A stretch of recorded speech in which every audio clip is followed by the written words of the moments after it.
Class চলতেছে তো।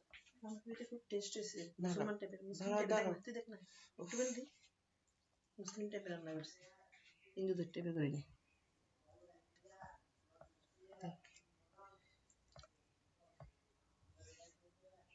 ডালও তো আনস নেই ওখানে গিয়ে তো করতে পারো সেখানে কেউ আছে না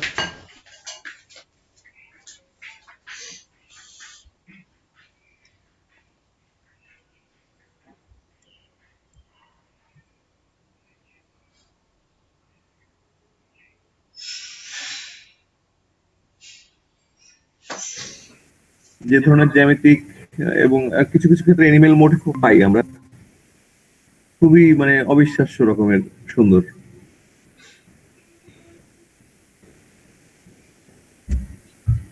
ইয়াংশাও কালচারে তোমার খ্রিস্টপূর্ব 4000 থেকে 3000 এর মধ্যবর্তী সময়ে যে ধরনের পটারি আমরা দেখি সেটা আমি তোমাদের দেখাবো আরেকবার একটু ম্যাপটা দেখাবো। চায়নার অবস্থানটা একটু খেয়াল রেখো যে চায়না কি আমাদের দিক থেকে হিসাব করলে চায়না আমাদের উত্তর দিকে, তারপরে উত্তর পূর্ব দিকেও সে বিশাল চায়না, এই যে আমাদের দেশ বাংলাদেশ, নেপাল, মায়ানমার, ভিয়েতনাম দেখতে পাচ্ছ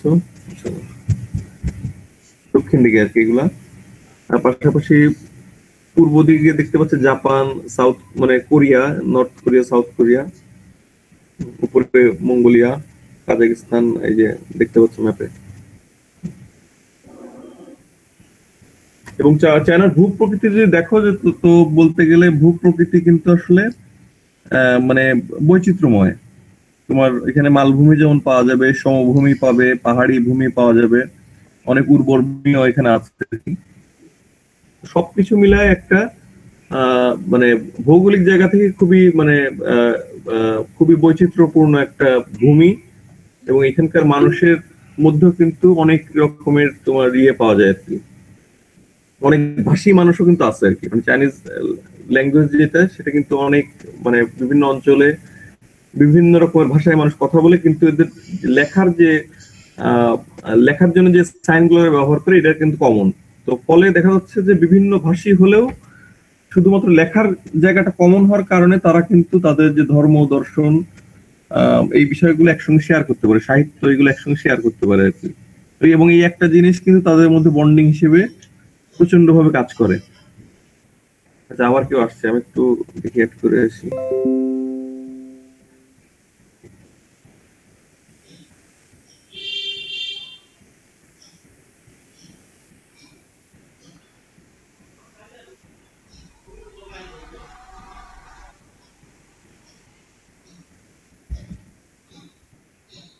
ইয়াংশাও কালচারে, ইয়াংশাও কালচার হলো নিওলিথিক সময়ের একটা সংস্কৃতি যেটা তোমার গড়ে ওঠে এই হোয়াংহোর তীরেই আর কি। গাংসু নামে যে প্রভিন্স, এই প্রভিন্সে ম্যাপে দেখতে পাচ্ছ, তো গাংসু প্রভিন্সের এখানে যে ধরনের মৃৎশিল্পের সম্ভার আমরা দেখি তার একটা দেখো যে এটা তোমার from Gansu province, China, mid third millennium, অর্থাৎ তৃতীয় সহস্রাব্দের মাঝামাঝি সময় আর কি। এবং এই পটারি গুলো দেখে তোমাদের অবশ্যই মনে হচ্ছে যে এগুলো হুইলে তৈরি, এবং আমারও সেটা মনে হচ্ছে, কিন্তু আসলে কিন্তু এগুলো হুইলে তৈরি না। তো তার মানে বুঝে দেখো যে তারা হুইল ছাড়া কত নিখুঁত করে পটারি তৈরি করতে পারতো ওই সময়, মানে পুরাতন প্রস্তর সময়ে হুইল ছাড়া, পুরাতন প্রস্তর বলছে মানে নব্য প্রস্তর সময়ে হুইল ছাড়া তৈরি করা এই পাত্রগুলো সবই। এবং গায়ের যে ডিজাইন গুলো দেখতে পাচ্ছ এগুলো অধিকাংশই তোমার জ্যামিতিক শেপের। আবার কেউ আসছে।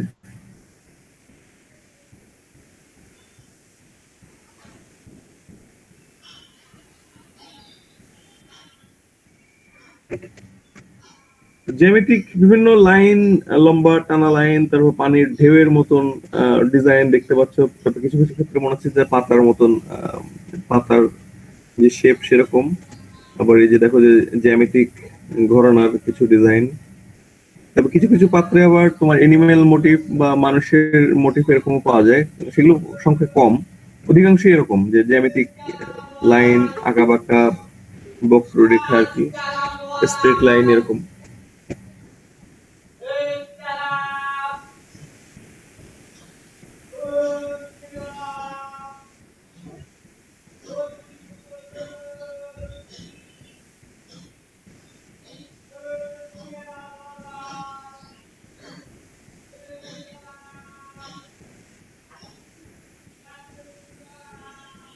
তার মানে দেখো যে তোমার নব্য প্রস্তুত সময় থেকে চায়না কতটা মানে নিখুঁত এবং কতটা নান্দনিক ভাস তৈরি করতে পারে, এবং ভাসগুলোর যে আকৃতি দেখতে পাচ্ছ, এই আকৃতিগুলো কিন্তু একই সঙ্গে এটাও নির্দেশ করে যে বিভিন্ন রকমের ব্যবহার। যেমন তোমরা দেখে আসছো যে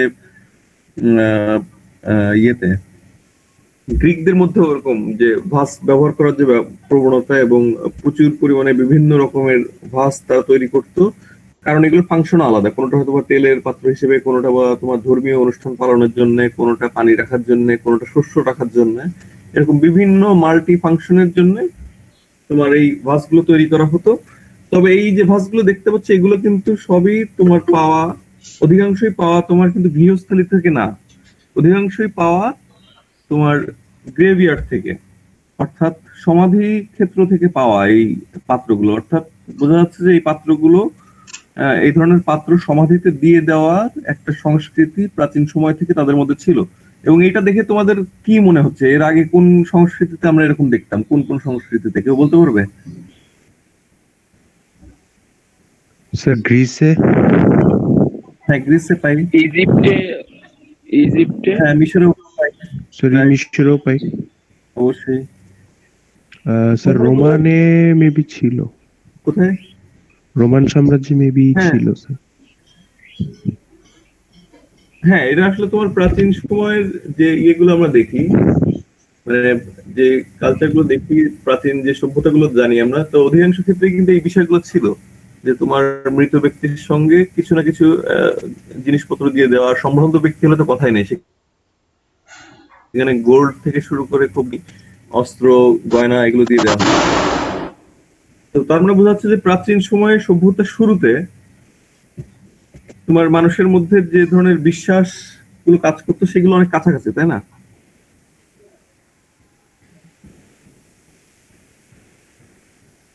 কেউ একজন আসলো, আমি পাচ্ছি না।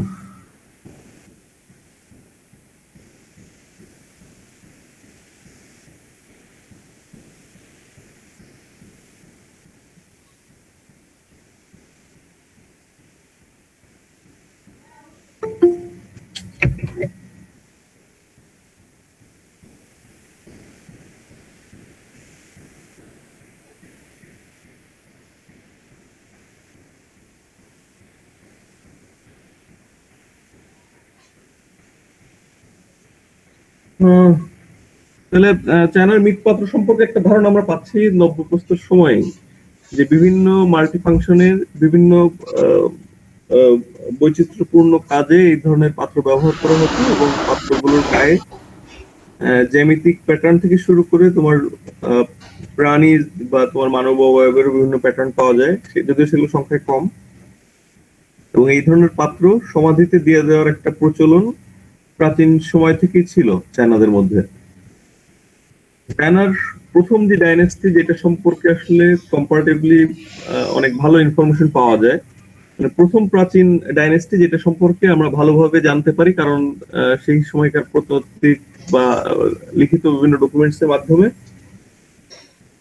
তো শাং ডাইনেস্টি দেখো যে 1600 থেকে 1050, মোটামুটি 550 বছরের একটা রাজবংশ।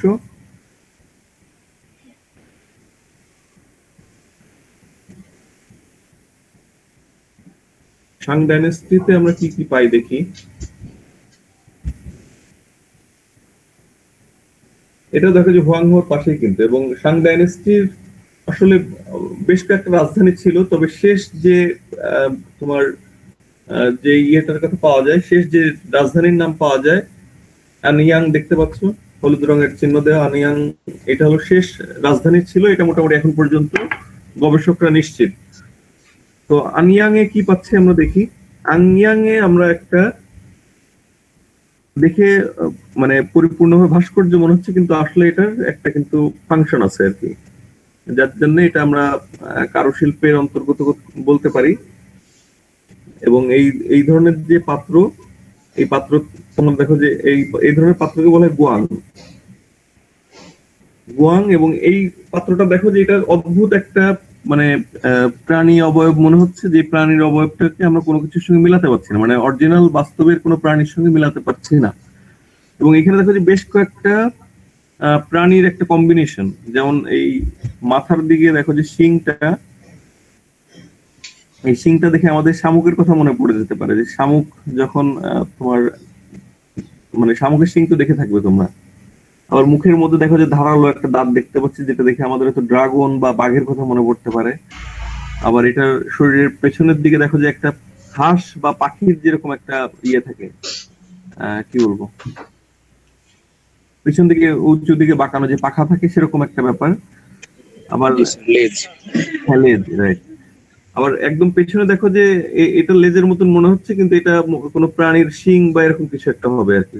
তো তার মানে একটা জিনিস পরিষ্কার, যে গোয়াং নামের যে পাত্রটা, এই ধরনের পাত্র তৈরির ক্ষেত্রে বেশ কয়েকটা প্রাণীর একটা কম্বিনেশন করা হতো আর কি, সংশ্লেষণ ঘটা, কম্পোজিট অ্যানিমাল আর কি। রাইট। এবং যে প্রাণীটা আসলে বাস্তবে আমরা দেখি না, এই ধরনের অদ্ভুত একটা প্রাণী তৈরি হতো বেশ কয়েকটা প্রাণীর সংযোজন মানে মানে ইয়ে করা, মিশ্রণের ফলে আর কি। এবং এর গায়ে দেখো যে খুব হাইলি ডেকোরেটেড একটা সারফেস, এবং এই ডেকোরেটেড সারফেসটার কারণেই দেখো যে এই অদ্ভুত একটা প্রাণী, যেটা কিন্তু আবার দেখো যে একই সঙ্গে একটা বন্ডিং তৈরির কাজটা হচ্ছে কিন্তু ডিজাইনের মাধ্যমে। অর্থাৎ এই অদ্ভুত একটা প্রাণী আর বিভিন্ন অংশকে বন্ডিং এর কাজটা কিন্তু এই ডিজাইনের মাধ্যমেও হচ্ছে। আর উপরের পার্টটা দেখে বুঝতে পারছো যেটা খোলা যায়, এরকম একটা কিছু, উপরের এই পার্টটা খুলে ফেলা যায়। আর সবচেয়ে ইন্টারেস্টিং বিষয় হলো যে এটা হলো ব্রোঞ্জের তৈরি একটা পাত্র, যেটা তোমার দেখো যে খ্রিস্টপূর্ব 1200 থেকে 1100 সেঞ্চুরির দিকে আর কি, মানে খ্রিস্টপূর্ব 1200 থেকে 1100 খ্রিস্টপূর্বাব্দের সময় তৈরি একটা পাত্র, এবং যেটা পুরো পরিপূর্ণভাবে ব্রোঞ্জের তৈরি। অর্থাৎ চীনের যে ব্রোঞ্জ কালচার, ব্রোঞ্জ যে সংস্কৃতি, সেটা কতটা সমৃদ্ধ ছিল, মৃৎপাত্রের পাশাপাশি ব্রোঞ্জের ক্ষেত্রেও তারা কিন্তু খুবই দক্ষ ছিল আর কি, সেটা আমরা পরিষ্কারভাবে বুঝতে পারছি। এবং এই ধরনের পাত্র তৈরি করা কিন্তু বেশ মানে কঠিনই আর কি, একদম সহজ কিছু না। এবং এটা কিভাবে তৈরি করা হতো সেটার একটা ইয়ে তোমাদের ইয়েটা আর্ট থ্রু দ্য এজেস বইটাতে কিন্তু আছে, যে কিভাবে এই ধরনের পাত্রগুলো তৈরি করা হতো। এবং তোমরা কি একটু পড়ে নেবে কষ্ট করে নাকি? Okay sir.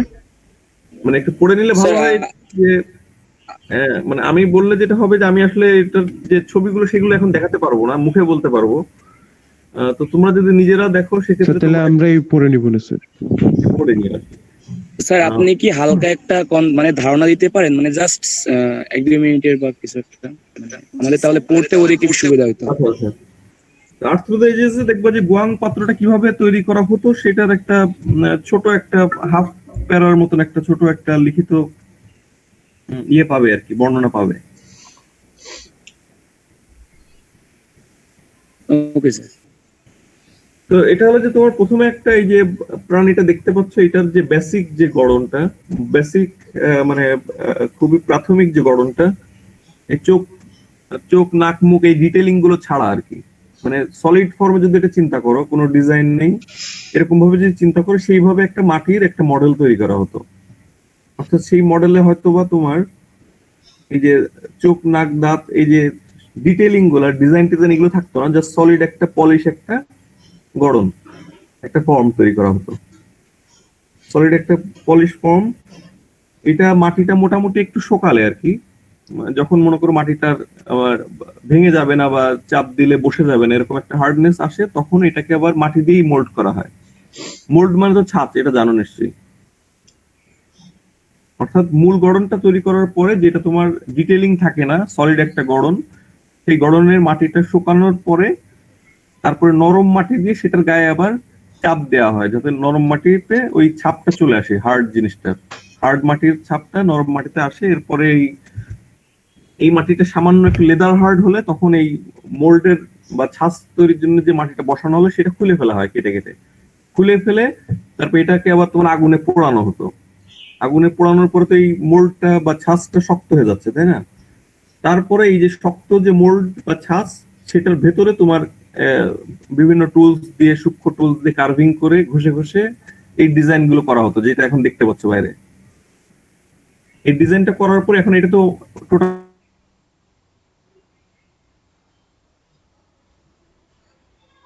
বিভিন্ন রকমের রানার রাইজার, অর্থাৎ তোমার পরবর্তীতে যখন এটাতে মেটাল ঢালা হবে সেই সময় যেন মেটালের মেটাল ঢালার সময় কোনো বাতাস ভিতরে আটকে না থাকে বা মেটাল যাওয়ার জন্য যে রাস্তা, সেই চ্যানেলগুলো করা হয়।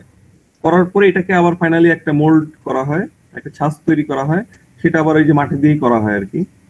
করার পরে রানার রাইজার, মানে যেটা দিয়ে তোমার মেটাল ঢালবে এবং যেটা দিয়ে গ্যাসগুলো বের হবে, সেই রাস্তাগুলো রেখে তারপরে তোমার ইয়ে করা হয়, মোল্ড করা হয় টোটালটা।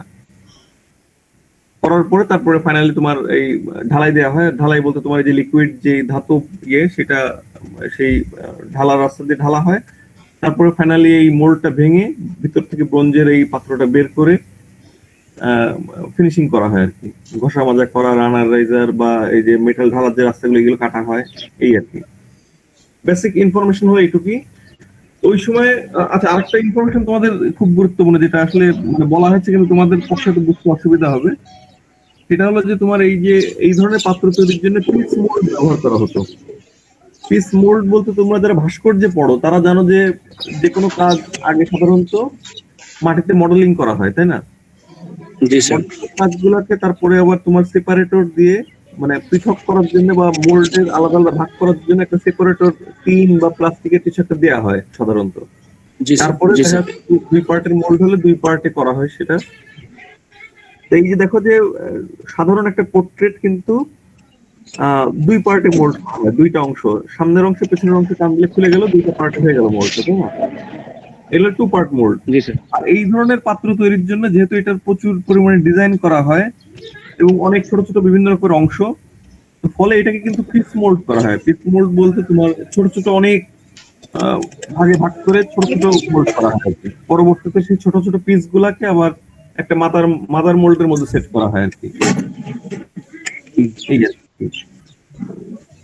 স্যার তোমরা একটা কোশ্চেন ছিল। যাদের কাছে তারা একটু ইউটিউবেও দেখে নিতে পারো, তাহলে হয়তো একটু সহজ মনে হবে। হ্যাঁ প্রিয় স্যার আমাদের এখন যেটা হয় যে আমরা তো মেইনলি মডেলিংটা ক্লেতেই টোটাল করে ফেলি, তারপরে গিয়ে তাই মোল্ডিংটা করা হয়। কিন্তু এক্ষেত্রে কি মোল্ডিং করার পরে মোল্ড যেটা আসে মানে পোড়ানোর পর, ওখানে আবার কার্ভিং করে ডিজাইন বের করা হয়? হ্যাঁ হ্যাঁ হ্যাঁ হ্যাঁ হ্যাঁ, মানে মাটিতেই মোল্ড করা হয়। আমরা যখন প্লাস্টার অফ প্যারিস ব্যবহার করি, এখানে তোমার মাটিতেই মোল্ডটা করা হয়। করার পরে সেই মোল্ডটাকে আবার ফায়ারিং এ দেওয়া হয়। সেই মোল্ডটা যখন হার্ড হয়ে যায়, টেরাকোটা হয়ে যায়, তখন সেটার ভিতরে আবার এই সূক্ষ্ম কাজগুলো করা হয়। করে তারপরে এই ছোট ছোট মোল্ড গুলোকে এক করে ভিতরে রানার রেজের রাস্তা রেখে পুরোটা আবার টোটাল মানে ডাইস করা, মানে টোটাল একটা আবার মোল্ড করা হয়। হ্যাঁ সুপ্রিয়া, স্যার এক্ষেত্রে সুবিধাটা কেমন পাওয়া যেত? মানে মেইনলি আমরা যে ট্র্যাডিশনাল মোল্ডিংটা এখন করি আর তখনকার ওই যে মোল্ডিংটা, এখানে মানে বেসিক ডিফারেন্সটা কোথায়? বেসিক ডিফারেন্স বলতে আসলে এখন তো আমরা দেখো বাজার থেকে খুব সহজে প্লাস্টার অফ প্যারিস কিনে নিয়ে এসে করে ফেলতে পারছি। ইন্ডাস্ট্রিয়াল রেভলিউশনের কারণে এই ধরনের অনেক কেমিক্যাল বস্তু আমরা খুব রেডিমেড অবস্থায় পাচ্ছি। আর এটা হলো তো তোমার ন্যাচারালি একদম কাদামাটি দিয়ে দেশটা বানানো হচ্ছে, আবার কাদামাটি দিয়ে মোল্ড করা হচ্ছে এবং সেই কাদামাটি পুড়িয়ে আবার মোল্ড শক্ত করা হচ্ছে। মানে সব ন্যাচারাল, হাতের আশেপাশে যা পাওয়া যাচ্ছে সেগুলোই দিয়ে ব্যবহার করা হচ্ছে আর কি, এরকম। জি স্যার, থ্যাংক ইউ স্যার, বুঝতে পারছি। সুবিধা অসুবিধা আসলে কি বলবো, মানে এখন যেমন তোমার দেখা যায় যে রাবার মোল্ড করা হয়, তাই না? এই পিস মোল্ড গুলো এখনকার সময় করলে অবশ্যই রাবার মোল্ড দিয়ে করা হবে মাস প্রোডাকশনে গেলে। তো তখন তো আসলে রাবার এইভাবে কালেক্ট করা বা এরকম ইন্ডাস্ট্রিয়াল প্রোডিউসের ব্যাপারটা ছিল না। বা আমাদের এখানে এখনো কিন্তু ট্রেডিশনালি যে ডোকরা কাস্টিং করা হয়, তোমরা জানো কিনা জানি না, ডোকরা কাস্টিং যেটা ধামরাইতে করে, এটা কিন্তু তোমার এরকমই আর কি, যে তোমার মাটির মোল্ড, তারপরে মাটির মোল্ডের ভেতরেই তোমার ইয়ে মেটাল টেটাল দিয়ে দেওয়া হয় একটা সেকশনে। পরবর্তীতে মাটির মোল্ডের উপরের অংশে থাকে তোমার মেটাল গুলো, আর নিচের অংশে থাকে হলো কাজটা। তো কাজের ভেতরে যে মোমের যে লেয়ারটা থাকে, সেই মোমের লেয়ারটা যখন আগুনের তাপ আস্তে আস্তে গলে পড়ে যায়, তখন এই ফাঁকা স্থানে উপর থেকে মেটালের ইয়েগুলো গলে গলে এসে ভরাট হয়ে যায় আর কি। ট্রেডিশনাল, এটা মনে করে হাজার হাজার বছর প্রাচীন একটা পদ্ধতি, এখনো চলে আর কি। আচ্ছা, আরেকটা বিষয় তোমাদের বোধহয় বলা হয়নি, মানে এটা একটা সমস্যা হয়ে গেল। এটা হলো যে পিস মোল্ডের কথা তো বললাম, যে তোমার ছোট ছোট পিস করে মোল্ড গুলো করা হতো। করার পরে এখন মূল যে গড়ন থেকে তোমার মোল্ডটা নেওয়া হলো বা ছাঁচটা তৈরি করা হলো, সেই ছাঁচের গায়ে কিন্তু আবার এটা সেট করতে হয়। নাহলে তো পুরোটা সলিড কাস্টিং হয়ে যাবে, তাই না? ভেতরে তো আমার একটা আবার কোর দিতে হবে, কোর মানে একটা ভিতরে জি পাতলা স্যার। একটা ফাঁপা অংশ বের করতে হবে, নাহলে তো পুরোটাই সলিড হয়ে যাবে। তো ফাঁপা অংশটা বের করার জন্য যেই গড়নটা থেকে, যেই মূল গড়নটা থেকে মোল্ডটা করা হলো বা ছাঁচটা করা হলো, সেই মূল গড়নটা কিন্তু ঘুষে ঘুষে বা চেঁচে ছোট করে ফেলা হতো একটু। দেখা যাচ্ছে যে কয়েক মিলি পর্যন্ত পাতলা করে ফেলা হলো ঘুষে ঘুষে, এবং তারপরে সেই পুরোনো গড়নটার উপরেই আবার নতুন মানে মোল্ডটা বসানো হয়। এবং এই সেক্ষেত্রে একটা জিনিস নিশ্চিত করা হয় যে সব পাশে যেন সমান একটা পাতলা লেয়ার থাকে, ফাঁকা একটা পাতলা লেয়ার থাকে, এবং এই ফাঁকা পাতলা লেয়ারই পরবর্তীতে ঢালাই দিলে এরকম হলো কাস্টিংটা হয় আর কি। আহ, তো গুয়াং এই ধরনের যে পাত্রগুলো এখন দেখানো হলো তোমাদের, তো এই ধরনের পাত্রও কিন্তু তোমার আহ, তোমার বিভিন্ন ইয়েতে পাওয়া, বিভিন্ন সমাধিতে পাওয়া। অর্থাৎ সমাধিতে তোমার এই যে সিরামিক্স এর আর্থেনওয়্যার যেগুলো দেখলে এর আগে, সেগুলা, তারপরে ব্রোঞ্জের এরকম পাত্রও কিন্তু সমাধিতে উৎসর্গ করা হতো মৃত ব্যক্তির সম্মানে।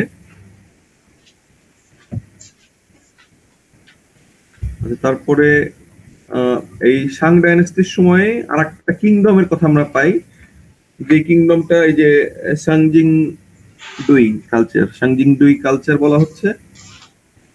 অর্থাৎ সাং ডাইনেস্টির সমসাময়িক একটা মানে আর একটা রাজ্য, চায়নারই আর একটা রাজ্য, এবং সেখানে আমরা ব্রোঞ্জের খুবই নিখুঁত কিছু কাজ পাই, খুবই ডেকোরেটেড, আবার একই সঙ্গে খুবই মানে অবাক করার মতন বিষয় যে ওই সময়ে এত বড় একটা ব্রোঞ্জ কাস্টিং ফিগার বের করা। এখন যে কাজটা দেখবে সেটা তোমার 8 ফিটের মতন লম্বা, মানে 8 ফিট 5 ইঞ্চি, অর্থাৎ 8.5 ফিট লম্বা একটা ব্রোঞ্জের স্কাল্পচার, স্ট্যান্ডিং ফিগার দেখতে পাচ্ছ, ফ্রম সাংজিংদুই চায়না, 1200 থেকে 1500 এই সময়কার। অর্থাৎ এই যে গুয়াং যে পাত্রটা দেখলাম, ওই সমসাময়িক সময়ে আর একটা অঞ্চলের একটা স্কাল্পচার আমরা দেখতে পাচ্ছি, এবং এই স্কাল্পচারটা দেখো যে খুবই অন্যরকম। অর্থাৎ তোমার এর যে মূল গড়নটা সেটা কিন্তু খুবই অদ্ভুত রকমের আর কি, ওই সময়ের প্রেক্ষাপটে খুব অদ্ভুত রকমের। এবং দেখো যে একটা চৌকি মতন একটা জায়গার উপর দাঁড়ানো, এবং সেই চৌকি যে জায়গাটা মনে হচ্ছে সেই জায়গাটা দেখো যে একটা অদ্ভুত রকমের প্রাণী, যার 4টা পা দেখতে পাচ্ছি, আবার মাথার উপরে শিং, মাথায় শিং দেখতে পাচ্ছি, আবার 4টা পা চারদিকে নামা, আবার একটা সুর বোধ হয় এটা। এরকম একটা অদ্ভুত প্রাণী যার উপর একটা বেজ, সেই বেজের উপরে তোমার একটা মানব অবয়ব, এবং দেখো যে মানব অবয়বটা নিচে পায়ের অংশটা বেশ স্বাভাবিক মনে হলেও উপরে পোশাকের জায়গা থেকে আমরা দেখতে পাচ্ছি যে খুব শার্প লাইন, অর্থাৎ জিওমেট্রিক গড়নটা পাচ্ছি। তারপরে এটা আবার উপরে যে আস্তে আস্তে রাউন্ড হয়ে যাচ্ছে, উপরে মানে বুকের দিকে এসে রাউন্ড হয়ে যাচ্ছে, এবং এই নিচের দিকের যে ফ্লোটা উপরের দিকে সেটা কিন্তু গলা পর্যন্ত কন্টিনিউ হচ্ছে, কিন্তু গলার নিচে হঠাৎ করেই দুই পাশে দুইটা প্রকাণ্ড মোটা হাত আমরা দেখতে পাচ্ছি, মূল গড়নের তুলনায় বেশ বড় আর কি হাত দুইটা। এই দুইটা হাত দুই পাশে দেখতে পাচ্ছি, এবং হাত দুটা অবশ্যই রাউন্ডিশ, মানে রাউন্ড ধরনের, কিন্তু নিচের দিকে দেখো যে নিচের থেকে খুব শার্প জিওমেট্রিক লাইনে উঠে উপরে যে আমরা আবার একটু মানে মানে চৌকো ভাবটা কমে রাউন্ড একটা ব্যাপার দেখতে পাচ্ছি। এবং দুই হাতের অবস্থান থেকে বোঝা যাচ্ছে যে দুই হাতের মধ্যে কিছু একটা ধরা ছিল আর কি, এবং সেটা সম্ভবত হাতির দাঁত হতে পারে, কারণ এই যে সমাধি থেকে এটা পাওয়া, সেখানে কিন্তু অনেক হাতির দাঁতও ছিল আর কি, হাতির দাঁতের শিল্পকর্ম, হাতির দাঁত এগুলো ছিল। তো এই যে মানে স্কাল্পচারটা দেখতে পাচ্ছি, এর হাতের মাঝখানেও এরকম কিছু একটা ধরা ছিল, এটা অনুমান করা হয়।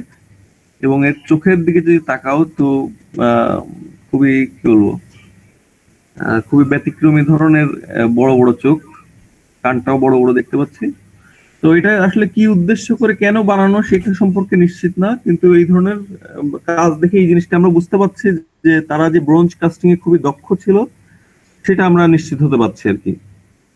এবং একই সঙ্গে দেখো যে তোমার শার্প তোমার স্কোয়ার থেকে ওইটাকে আস্তে আস্তে রাউন্ড করে ফেলা, বা মনে করো যে চেঞ্জ করে ফেলা আস্তে আস্তে বিভিন্ন উপরে উঠতে উঠতে, সেটাও কিন্তু তাদের নান্দনিক বোধের মানে সূক্ষ্ম নান্দনিক বোধের পরিচয় বহন করে। এবং এটা যদি জুম করা হয় তাহলে কিন্তু এর সারফেস, গায়ের যে সারফেসটা যেটা এখন আপাতত তোমাদের কাছে সমান মনে হচ্ছে, এটা কিন্তু আদৌ সেরকম না। অর্থাৎ গুয়াং যে পাত্রটা এর আগে দেখে আসলে ওইটার গায়ে যেমন প্রচুর ডেকোরেটিভ আমরা লাইন, বিভিন্ন রকম শেপ দেখতে পাচ্ছি, এটাও যদি জুম করা হয় তাহলে দেখবা যে এই যেটা পোশাক মনে হচ্ছে সেই পোশাকে কিন্তু খুব সূক্ষ্ম এরকম বিভিন্ন লাইনের ড্রয়িং, ডিজাইন দেখা যাবে।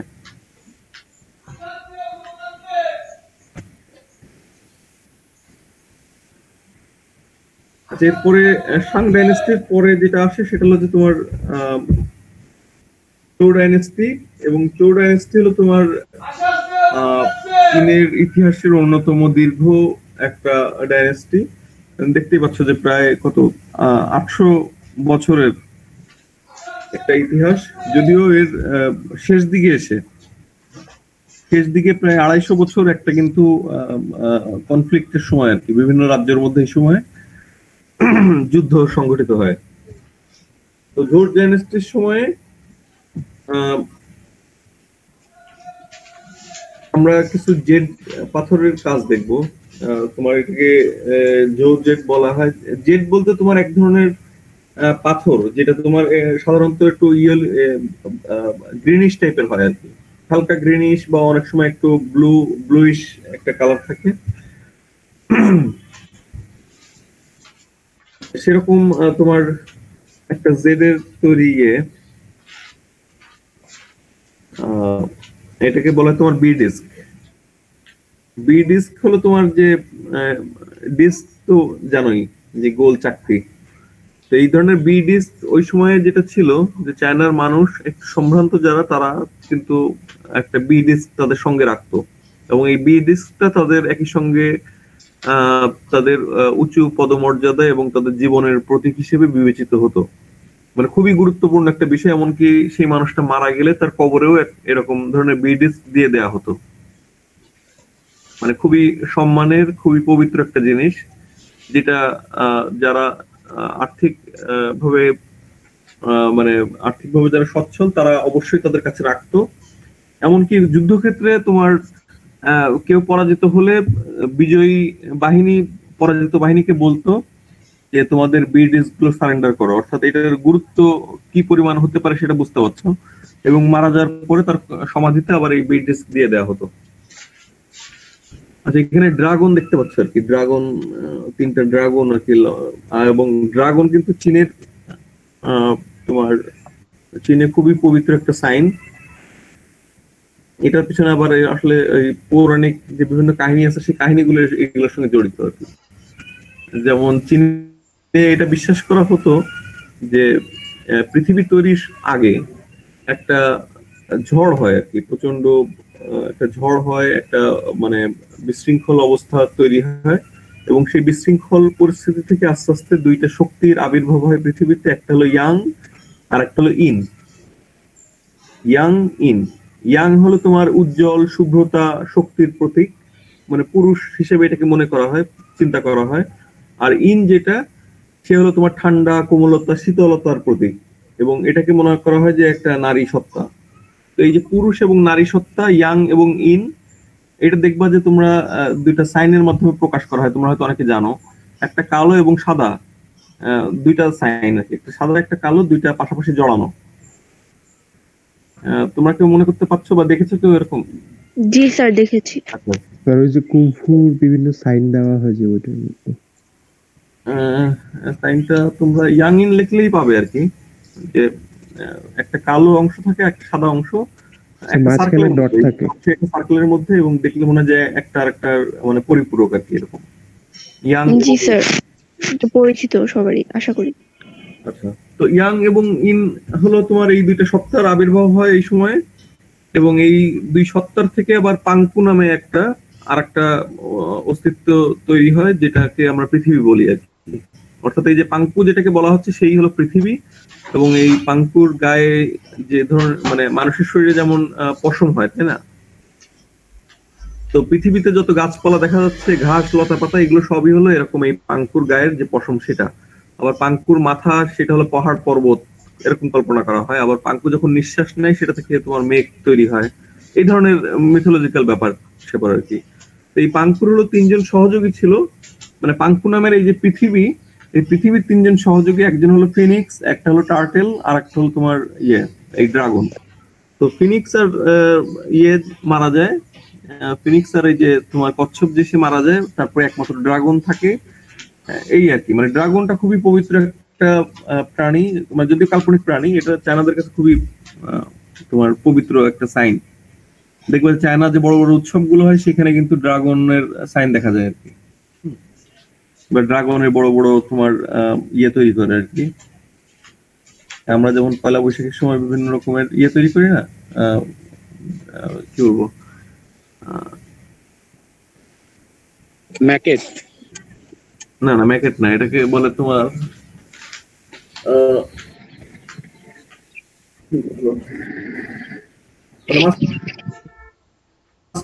মাস্কট না, এটা তো এটাকে তো আসলে আমরা ছোট ছোট জিনিসেরই ইনলার্জমেন্টটা করি, তাই না? বিভিন্ন ফোক, তারপরে বিভিন্ন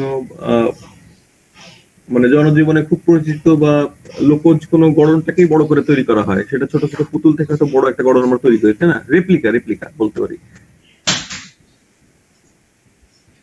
স্যার, ফ্রম জিন কুন ওটার পাশে কোশ্চেন মার্ক কেন? কি বললে? আচ্ছা, জিনকুন মানে এটা কনফিউশন আছে আর কি, এই জন্য মানে এটা যে জায়গাটা পাওয়া সেটা সম্পর্কে একটা কনফিউশন আছে, যে এই জায়গা মনে করা হচ্ছে কিন্তু আসলে খুব শিওর না, এই জন্য।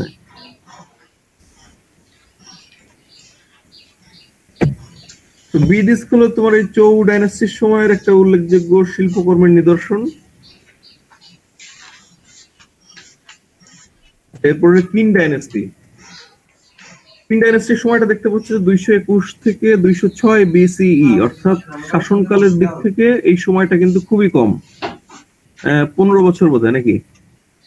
হ্যাঁ, 15 বছরের একটা সময়, কিন্তু তারপরেও এই কিন ডাইনাস্টি কিন্তু চীনের ইতিহাসে মানে খুবই একটা ল্যান্ডমার্ক বলতে পারি আমরা, মানে খুবই বড় কিছু সিদ্ধান্ত, বড় কিছু নকশা কিন্তু এসছে এই কিন ডাইনাস্টি থেকে। যেমন চীনের প্রাচীরের কথা তোমরা জানো, তাই না?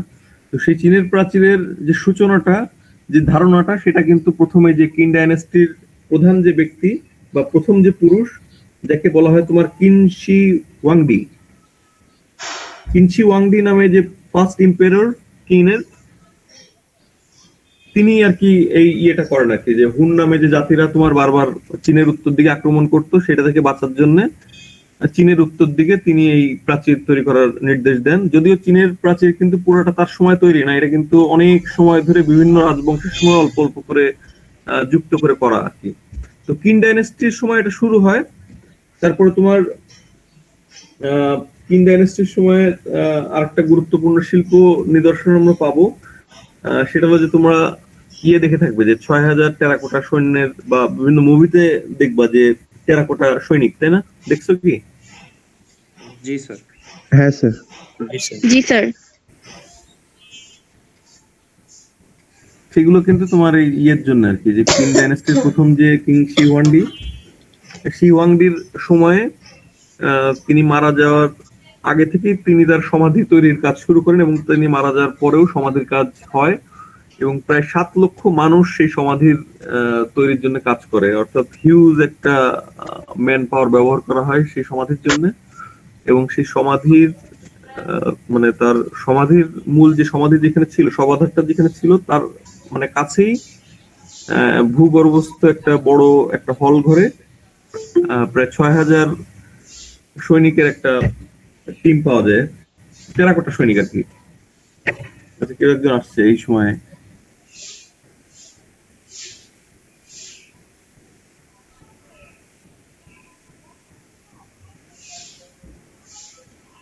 আজকে তো শেষ করা যাবে না বোঝা যাচ্ছে।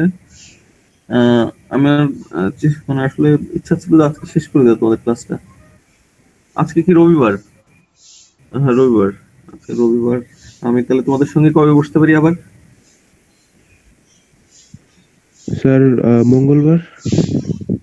আচ্ছা, তাহলে মঙ্গলবার সকালে আমরা বসবো আবার, মঙ্গলবারে শেষ হবে আর কি, মঙ্গলবার শেষ করে দিব আর কি। আর কেবল 15টা, এটার মধ্যে 37টা স্লাইড, না 37টা, 67টা স্লাইড। স্যার একটা প্রশ্ন ছিল হ্যাঁ, স্যার। চীনের যে আমরা এত কম্পোজিট অ্যানিমেল দেখি, এগুলা কি সব মানে ওদের মিট থেকেই বানানো, মানে নিজেদের চিন্তা ভাবনা থেকেই, না হ্যাঁ, ওই টাইমে এরকম থাকতে পারে? পৃথিবীতে পাওয়া যায় না, সেগুলো অবশ্যই একটু কল্পনা থেকেই বানানো। মানে যেই প্রাণীর অস্তিত্ব এই পৃথিবীতে নাই, সেটা তো অবশ্যই কল্পনা থেকেই বানানো, এবং বোঝা যাচ্ছে যে মিথোলজির সঙ্গে অবশ্যই তাদের পৌরাণিক কাহিনীর সঙ্গে কোনো না কোনো ভাবে এগুলো কানেক্টেড। স্যার এমন কি হতে পারে না যে এই প্রাণীগুলো এক সময় ছিল, কিন্তু এই কোনো এক কারণে পুরোপুরি অস্তিত্ব পৃথিবী থেকে বিলীন হয়ে গেছে, যে এটার ধ্বংসাবশেষ পাওয়া যায় না? আচ্ছা, একটু লাইনে থাকো, আমি একটু ফটো ধরি, হ্যাঁ? জি একটু স্যার। লাইনে থাকো, আমি মিউট করে দিই।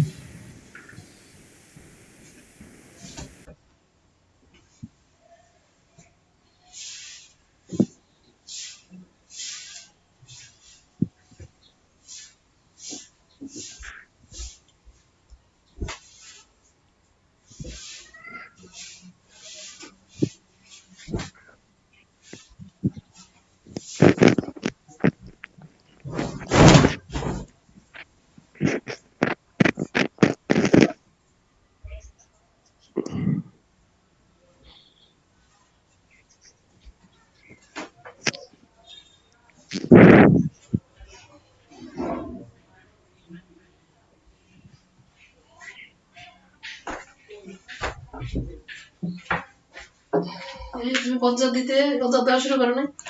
পঞ্চাশ দিলে নিচে একটু জার দিয়ে দিও, নিচে ওরা অর্ধেক দিয়ে পুরাইছে মাত্র, আর অর্ধেক পুরে ফেলে দিও সামনেরটা।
আচ্ছা, একটু লম্বা কথা হয়ে গেল আর কি। আচ্ছা, তোমরা সবাই 33 জন। আচ্ছা, যেটা জি স্যার। আলোচনা হচ্ছিল জানি ও মিথোলজির প্রাণীগুলো কি সত্যতা নিয়ে নাকি?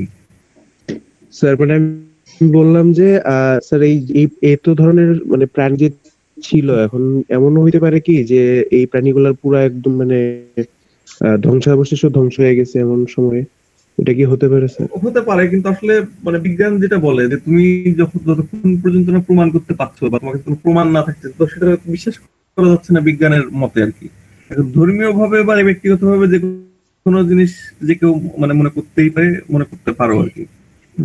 জি স্যার। যেমন ডাইনোসর তো আসলে এক সময় ছিল কাল্পনিক একটা ব্যাপার, কিন্তু সেটা এভিডেন্স পাওয়া যাচ্ছে আর কি, যে এখন থেকে 6 কোটি বা 6,000 কোটি বছর আগে তোমার এই ডাইনোসরের অস্তিত্ব ছিল, সেটা তার ফসিল থেকে আমরা প্রমাণ পাচ্ছি, বা কার্বন ডেটিং এর মাধ্যমে, রেডিও কার্বন ডেটিং এর মাধ্যমে তার এজটা সম্পর্কে একটা ধারণা পাচ্ছি যে এত হাজার বছর আগে এটার এক্সিস্টেন্স ছিল।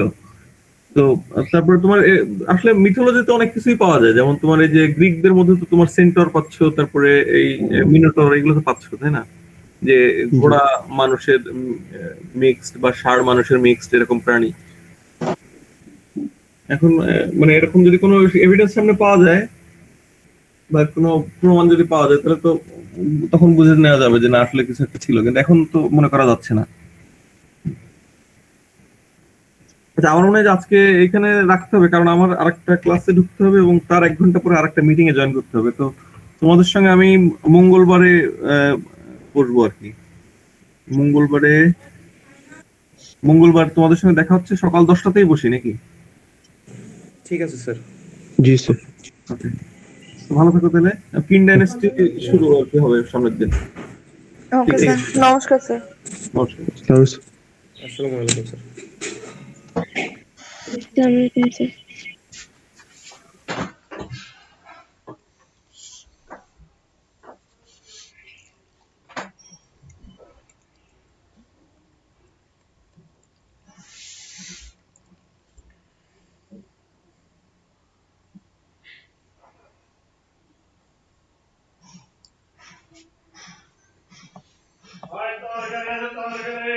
এখন কি জয়েন করছে?